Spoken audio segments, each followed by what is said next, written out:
என்றும் புதியது, பாடலென்றும் புதியது, பொருள் நிறைந்த பாடலென்றும் புதியது. முருகா உன்னை பாடும் பொருள் நிறைந்த பாடலென்றும் புதியது. முருகா உன்னை பாடும் பொருள் நிறைந்த பாடலென்றும் புதியது.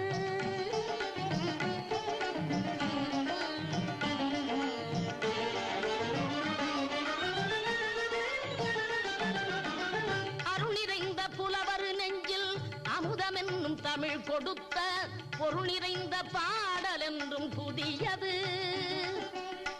அருள் நிறைந்த புலவர் நெஞ்சில் அமுதமென்னும் தமிழ் கொடுத்த பொருள் நிறைந்த பாடல் என்றும் புதியது. முருகன் என்ற பெயரில் வந்த அழகே என்றும் புதியது. முருகன் என்ற